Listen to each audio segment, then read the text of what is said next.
আমরা একদিন আগে করছি না, আমরা সঠিক সময়ে ঈদের নামাজটা আদায় করছি। অর্থাৎ সৌদি আরবে কেমন হয়ে যাবে, বাংলাদেশে কেমন হবে না, বিষয়টা এরকম হয়ে যাচ্ছে। আজকে আমরা ঢাকার পান্থপথে সামুরাই কনভেনশন সেন্টারে পবিত্র ঈদ উল ফিতরের নামাজ আদায় করেছি। এখানে তিনটি জামাত অনুষ্ঠিত হয়েছে। সকাল 7:15টায় একটি হয়েছে, 8:30টায় একটি হয়েছে এবং 9:30টায় একটি জামাত অনুষ্ঠিত হবে। এখানে দেখতে পাচ্ছেন মুসল্লিরা এখানে এসেছেন ঈদের নামাজ আদায় করার জন্য। অনেকে কোশ্চেন করে থাকেন যে আমরা কেন একদিন আগে ঈদের নামাজ আদায় করছি। আসলে আমরা একদিন আগে করছি না, আমরা সঠিক সময়ে ঈদের নামাজটা আদায় করছি। হাদিস অনুযায়ী পৃথিবীর কোনো এক প্রান্তে যদি ঈদের চাঁদ বা শাওয়াল মাসের চাঁদ, নতুন চাঁদ দেখা যায়, তাহলে তার ভিত্তিতে পুরো পৃথিবীর মুসলমানের জন্যই করণীয় হয়ে থাকে যে ঈদ পালন করে। নবী মোহাম্মদ সাল্লাল্লাহু আলাইহি সাল্লাম বলেছেন যে সেই দিন ঈদ যেদিন সকলে ঈদ পালন করে, অর্থাৎ উৎসব একাকী হয় না, উৎসব সকলে মিলে করতে হয়। তো এখন দেখতে পাচ্ছেন যে বাংলাদেশে ঈদ হবে আগামীকাল, আজকে মধ্যপ্রাচ্যের দেশগুলোতে হচ্ছে এবং তার আগে হচ্ছে আফগানিস্তানে ঈদ হয়েছে গতকালকে। তো এই যে ভিন্নতা, এই ভিন্নতার কারণে হচ্ছে মুসলিম উম্মার মধ্যে যে ঐক্য, সেই ঐক্য বিনষ্ট হচ্ছে।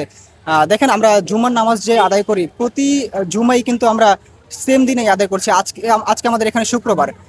আমরা যখন জুমার নামাজ আদায় করব, তার 3 ঘন্টা পর গিয়ে সৌদি আরবে জুমার নামাজ আদায় করবে এবং আমাদের চাইতে 3 ঘন্টা এগিয়ে আছে মালয়েশিয়া, তারা আমাদের চাইতে 3 ঘন্টা পরে গিয়ে হচ্ছে জুমার নামাজ আদায় করবে। তো আমাদের দিন কিন্তু একই থাকতেছে, শুক্রবারেই আমরা জুমার নামাজ আদায় করছি। তাহলে ঈদের দিন কেন আমরা একই সাথে পুরো বিশ্বের মুসলমান একই দিনে ঈদ করতে পারবো না?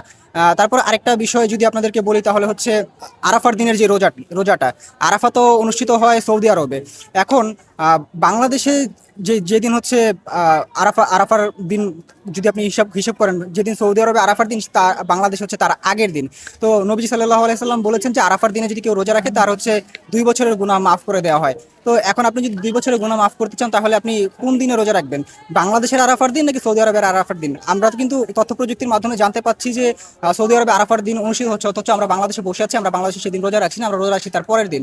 তারপর আরেকটি হাদিস আছে, সেটি হচ্ছে, যদিও হাদিসটি জয়ীফ, তারপরও যুক্তির খাতিরে আর কি বলছি, যে কিয়ামত হবে হচ্ছে মহরমের 10 তারিখ। এখন আপনি যদি হিসেব করেন, মহরমের 10 তারিখ সৌদি আরবে, মহরমের 10 তারিখ, আর বাংলাদেশ হচ্ছে মহরমের 9 তারিখ। অর্থাৎ সৌদি আরবে কেমত হয়ে যাবে, বাংলাদেশে কেমত হবে না, বিষয়টা এরকম হয়ে যাচ্ছে। আর সৌদি আরবে কেমতের খবর পেয়ে বাংলাদেশের মানুষ সব তওবা করে পাক্কা মুসলমান হয়ে যাবে, পৃথিবীতে আর কেমত হবে না, বাংলাদেশের মানুষ কেমত থেকে বেঁচে যাবে, বিষয়টা কি এরকম? আসলে না। তারপর আপনি যদি লাইলাতুল কদরের হিসাব করেন, লাইলাতুল কদর তো একদিনেই হচ্ছে। তো যেদিন বেজর রাত্রিতে লাইলাতুল কদর, যেদিন সৌদি আরবে বা আরব দেশগুলোতে লাইলাতুল কদর বেজর রাত্রি, যেদিন বেজর রাত্রি, সেদিন বাংলাদেশের জোররাত্রি হচ্ছে, যার কারণে বাংলাদেশের মানুষগুলো হয়তোবা লাইলাতুল কদরের সেই ফজিলতপূর্ণ রাতটি মিস করে যাচ্ছে। এরকম বিভিন্ন যুক্তি দেওয়া যায়, যার কারণে হচ্ছে। এবং যেটি বলা হয় থাকে হানাফি মাযহাবের ফিকহ অনুযায়ী, যদিও আমি হানাফি না, আমি সালাফি, তারপরও হানাফি মাযহাব, বাংলাদেশে যেহেতু হানাফি মাযহাবের অনুসারী বেশি, সেই ক্ষেত্রে বলতেছি হানাফি মাযহাবের ফিকহ অনুযায়ী হানাফি মাযহাবের ইমামরা বলেছেন, যদি পৃথিবীর কোনো এক প্রান্তে চাঁদ দেখা যায় এবং দুজন মুসলমান যদি সাক্ষী দেয় যে চাঁদ দেখা গেছে, তার উপর ভিত্তি করেই ঈদ এবং রোজা পালন করতে হবে। এই সব যুক্তির কারণেই আমরা হচ্ছে পুরো মুসলিম বিশ্বে একই দিনে ঈদ এবং রোজা পালনের কথা বলে থাকি এবং তারই ভিত্তিতে আজকে আমরা এখানে ঈদের নামাজ আদায় করেছি।